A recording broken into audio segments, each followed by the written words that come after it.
Hi hello നമസ്കാരം. ഏവർക്കും എന്റെ ചാനലിലേക്കും എന്റെ വീഡിയോയിലേക്കും വീണ്ടും വീണ്ടും വീണ്ടും സ്വാഗതം. കുറെ നാളത്തെ ഇടവേളയ്ക്ക് ശേഷം ഇന്ദുജുണൻ വീണ്ടും ട്രാക്കിൽ കയറിയിരിക്കുകയാണ്. സോ എന്റെ തിരക്കുകൾ കൊണ്ട് എനിക്ക് റിവ്യൂസ് ചെയ്യാൻ സാധിക്കുമായിരുന്നില്ല. ബട്ട് എന്ത് തന്നെ ആയാലും L2 യെസ് ലൂസിഫർ 2 ദ എംപുരാന്റെ റിലീസ് കഴിഞ്ഞ അല്ലെങ്കിൽ ഈ പറയുന്ന പടത്തിന്റെ റിവ്യൂ എന്തായാലും ചെയ്യുമെന്ന് ഞാൻ തീരുമാനിച്ചുറപ്പിച്ചിരുന്നതുകൊണ്ട് തന്നെയും ആദ്യത്തെ ദിവസം തന്നെ ബുക്ക് ചെയ്തിരുന്നു. ഭാഗ്യത്തിന് എന്തായാലും ഉച്ചക്കത്തേക്ക് ടിക്കറ്റ് ഒപ്പിച്ചു, എങ്ങനെയൊക്കെയോ ഒപ്പിച്ചു. അത്യാവശ്യം നല്ല സ്ക്രീനിൽ തന്നെ കണ്ടു.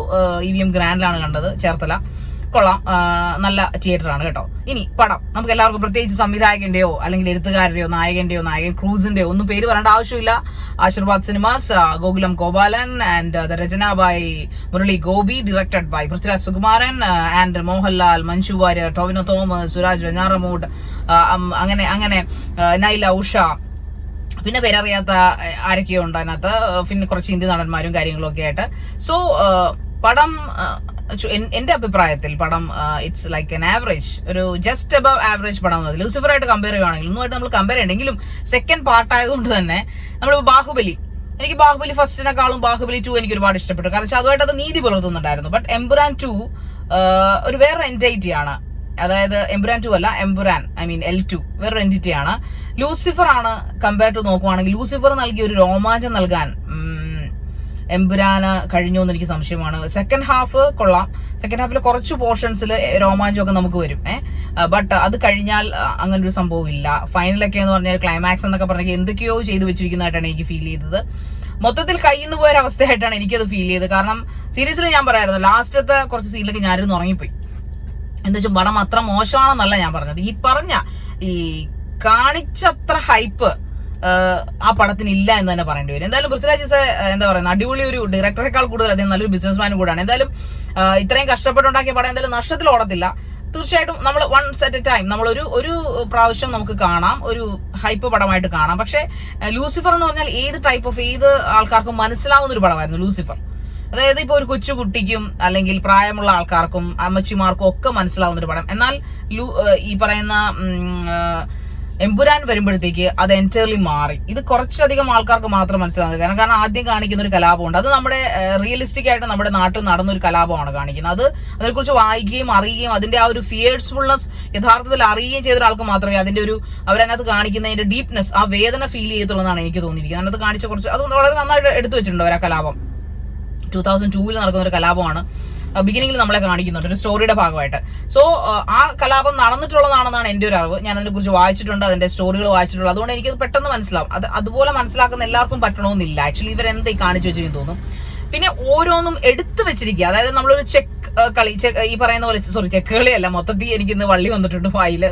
ചെസ് കളിയിൽ നമ്മൾ ഓരോ കരുക്കളും എടുത്തു വെക്കുന്ന പോലെ പൃഥ്വിരാജ് അടുക്കം ചുറ്റിയോടും കൂടി ഓരോ കാര്യങ്ങൾ ചെയ്തു വെച്ചെങ്കിലും അതിൽ എന്തോ ഒരു സംതിങ് ഈസ് മിസ്സിംഗ്. ഞാൻ പറഞ്ഞ രോമാഞ്ചം ഈസ് മിസ്സിംഗ് ദയർ. ബിക്കോസ് വേറൊന്നുമല്ല, അത് അവിടെ മിസ്സിംഗ് ആണെന്നാണ് എനിക്ക് തോന്നിയത്. കാരണം ലൂസിഫർ തന്ന ഒരു രോമാഞ്ചം എംപുരാന് തരാൻ സാധിച്ചിട്ടുണ്ടോ എന്ന് ചോദിച്ചാൽ എനിക്ക് സംശയമാണ്. എനിക്ക് കിട്ടിയിട്ടില്ല അത്. ബിക്കോസ് സെക്കൻഡ് ഹാഫ് വരെ, ഫസ്റ്റ് ഹാഫ് മൊത്തം സ്റ്റോറി വർസിലാണ്, അതിന്റെ ലാഗ്നസ് അതിനുണ്ടില്ലെന്ന് ഞാൻ പറയത്തില്ല. പക്ഷെ എന്നാലും അതൊരു ഇൻട്രസ്റ്റിംഗ് ആയിരുന്നു. സെക്കൻഡ് ഹാഫിലും ഈ പറയുന്ന പോലെ സെക്കൻഡ് ഹാഫ് രണ്ടായിട്ട് മുറിക്കുകയാണെങ്കിൽ പകുതി വരെ ഓക്കെ. ബട്ട് പകുതി, അതായത് ക്ലൈമാക്സിലുള്ള ഒരു നടത്തം അത് വല്ലാതെ ഒരു എന്തൊക്കെയോ കണക്ഷൻ ഇല്ലാത്ത പോലെ ഫീൽ ചെയ്തു. ഇനി L3 വരുമ്പോൾ എന്ത് വരുവാന്ന് എനിക്ക് അറിഞ്ഞുകൂടാ. ഈ പറയുന്ന പോലെ എനിക്കറിയില്ല. എന്തായാലും പടം ഗംഭീര വിജയമെന്ന് ചോദിച്ചാൽ ബോക്സ് ഓഫീസ് ഹിറ്റ് ആവുമായിരിക്കാം. ഒരു പക്ഷേ ലിയോയുടെ കളക്ഷനെയൊക്കെ തട്ടി കയറുമായിരിക്കാം. എനിവേ എന്ത് തന്നെ ആയിരുന്നാലും എനിക്ക് തോന്നുന്നില്ല ലാലേട്ടൻ റിയൽ ആരാധകർക്ക് അല്ലെങ്കിൽ പൃഥ്വിരാജ് എന്ന സംവിധായകന്റെ റിയൽ ആരാധകർക്ക്, ലൂസിഫർ എന്ന സിനിമയുടെ റിയൽ ആരാധകർക്ക് ഇതൊരു നിരാശ തന്നെ നൽകുമെന്നാണ് എനിക്ക് പേഴ്സണലി തോന്നിയത്. ഞാൻ average, above average, just above average പടം. എബവ് ആവറേജ് എന്നും പറയാൻ പറ്റില്ല, just above average as cinema എന്നേ പറയാൻ പറ്റുള്ളൂ, അത്ര പറയാൻ പറ്റുള്ളൂ.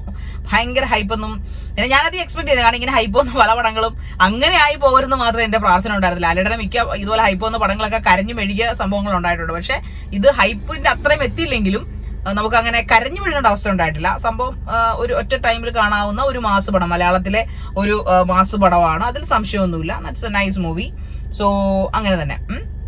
അപ്പൊ അതാണ് അതിന്റെ ഒരു കാര്യം എന്ന് പറയുന്നത്. അപ്പൊ എനിക്ക് കൂടുതലൊന്നും എനിക്ക് വലിച്ചു നീട്ടാനില്ല ഇതിനെ കുറിച്ച്. പിന്നെ പറയാനുള്ളത്,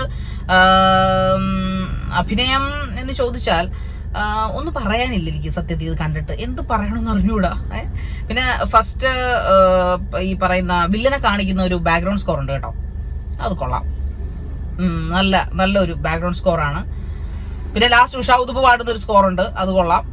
പിന്നെ പാട്ട് എനിക്ക് സത്യത്തിലുള്ളത് ഞാൻ പറയാമല്ലോ, കഴിഞ്ഞ ദിവസം കാണിച്ച പിന്നെ പാട്ട് എനിക്ക് അത്ര ഇഷ്ടപ്പെടുന്നില്ല, ഹിന്ദി പാട്ട് ഉള്ളത് ഞാൻ പറയാം.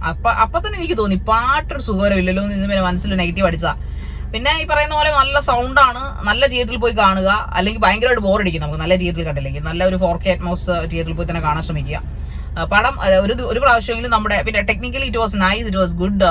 ആൻഡ് ഈ പറയുന്ന പോലെ പല രാജ്യങ്ങൾ നമുക്ക് കാണാം, പല രാജ്യങ്ങൾ ഒരു ഹോളിവുഡ് സ്റ്റൈലിൽ അവർ എടുത്തു വെച്ചിട്ടുണ്ട്. ബട്ട് ഹോളിവുഡ് സ്റ്റൈലിൽ എല്ലാ പടങ്ങളും ഹിറ്റൊന്നും അല്ലല്ലോ, ഹോളിവുഡിലെ എല്ലാ പടങ്ങളും ഹിറ്റൊന്നും അല്ല. സോ അതുകൊണ്ട് തന്നെ പടവും അത്ര വലിയ ഹിറ്റാണെന്ന് ചോദിച്ചാൽ ട്രൂ പ്രേക്ഷകർ എന്ന നിലയിൽ, സ്ക്രിപ്റ്റ് ഇഷ്ടപ്പെടുന്ന പ്രേക്ഷകർ എന്ന നിലയിൽ എനിക്ക് നിരാശയാണ് ഈ സിനിമ സമ്മാനിച്ചത്. 10ൽ ഇതിനൊരു 5.5 മാത്രമേ കൊടുക്കാൻ സാധിക്കത്തുള്ളൂ, അത്ര എനിക്ക് എമ്പുരാന് കൊടുക്കാൻ സാധിക്കത്തുള്ളൂ. But compare to Lucifer or Empuraan എന്ന് ചോദിച്ചാൽ ലൂസിഫർ എന്ന് ഞാൻ കീജെ വിളിക്കും. കാരണം ലൂസിഫർ ഇന്നും കാണുമ്പോൾ രോമാഞ്ചമാണ്. തിയേറ്ററിൽ ഞാൻ 3 പ്രാവശ്യം കണ്ട പടമാണ്, 3 times ലൂസിഫർ. ആൻഡ് എമ്പുരാൻ ഒരു വട്ടം കൂടെ കാണാൻ എനിക്ക് താല്പര്യപ്പെടുന്നില്ല. എന്റെ കുട്ടികളെ കൊണ്ട് കാണിക്കണമെന്ന് വിചാരിച്ചിരുന്നതാണ്, എന്റെ നെവ്യൂനെയും എന്റെ മോളെയും. ബട്ട് എനിക്ക് തോന്നുന്നില്ല ദേ ഡോണ്ട് ഹാവ് ഇറ്റ്, അവർക്ക് അങ്ങനെ ഒരു ഇൻട്രസ്റ്റ് വരുമെന്ന് എനിക്ക് തോന്നുന്നില്ല. പടങ്ങളുടെ ലൂസിഫർ അവർക്ക് ഭയങ്കര ഇഷ്ടമാണ്, എമ്പുരാൻ എത്ര ഇഷ്ടപ്പെടുമെന്ന് എനിക്ക് അറിഞ്ഞൂടെ. എങ്കിലും കൊണ്ട് കാണിക്കണം എന്നാണ് എന്റെ ആഗ്രഹം. എങ്കിലും നിങ്ങൾ ഒരു പ്രാവശ്യം പോയത് എക്സ്പീരിയൻസ് ചെയ്യുക. പൃഥ്വിരാജ് സുകുമാരന്റെ ഡയറക്ഷൻ മികവും ബാക്ക്ഗ്രൗണ്ട് സ്കോർ, അതോടൊപ്പം തന്നെ അദ്ദേഹം എടുത്തു വെച്ചിരിക്കുന്ന രീതി, ഒരു വേൾഡ് ലെവലിൽ എടുത്തു വെച്ചിരിക്കുന്ന രീതിയൊക്കെ വെച്ച് നോക്കുമ്പോൾ നല്ലതാണ്. പിന്നെ ഈ ഹോളിവുഡ് ലെവൽ അങ്ങനെ ചുമ്മാ അങ്ങനെ പറയാൻ പറ്റില്ല. കാരണം ഞാൻ എന്റെ ഒരു PG കഴിഞ്ഞ കാലത്ത് ഒരു ഹോളിവുഡ് സിനിമകൾ സ്ഥിരമായിട്ട് കാണുന്ന ഒരാളാണ്. അപ്പൊ ഈ ഹോളിവുഡ് ലെവൽ കാണിക്കുമ്പോൾ ആണോ എനിക്കറിയില്ല. നമ്മൾ മലയാളം ലെവൽ എടുത്ത് നോക്കും, മലയാളത്തിൽ നമ്മൾ പൊളിയാണ്. എന്തിനാണ് ഈ ഹോളിവുഡിനെ കമ്പയർ ചെയ്യുന്നത് ഞാൻ എപ്പോഴും ആലോചിക്കാറുണ്ട്. പിന്നെ ടെക്നിക്കാലിറ്റീസ് ഒക്കെ ഓക്കെ ഫൈൻ, അതൊക്കെ ഗുഡാണ്. ചില ഹോളിവുഡ് സിനിമകൾ കാണുമ്പോൾ നമുക്ക് ഇവൻ ടൈറ്റാനിക് ഒക്കെ കാണുമ്പോൾ നോക്കാം, അന്നത്തെ കാലം നമുക്ക് തോന്നിയിട്ടില്ല അതൊരിക്കലും ഈ പറയുന്ന എന്താ പറയാ കമ്പ്യൂട്ടർ ഗ്രാഫിക്സ് ആണെന്ന് നമുക്ക് തോന്നില്ല. ആ ഒരു ലെവൽ അവർ ചെയ്തു വയ്ക്കുമായിരുന്നു. എന്തായാലും എല്ലാവരും തിയേറ്ററിൽ തന്നെ പോയി കാണുക, നല്ല പടമാണ്. ആൻഡ് ഒരുവിധം കണ്ട ഹൈപ്പ്, ഒരു മാസ് പടം എന്ന് തന്നെ വേണമെങ്കിൽ പറയാം. ലിയോ ഒക്കെ കണ്ട പോലെ നമുക്കൊരു മാസ് പടം എന്ന് വേണമെങ്കിൽ പറയാം. അത്രേ ഉള്ളൂ. മാസ് പടങ്ങൾ എപ്പോഴും അങ്ങനെയാണെന്ന് നിങ്ങൾ ചിന്തിക്കുക. So anyway good work Prithviraj Sukumaran and team. Thank you.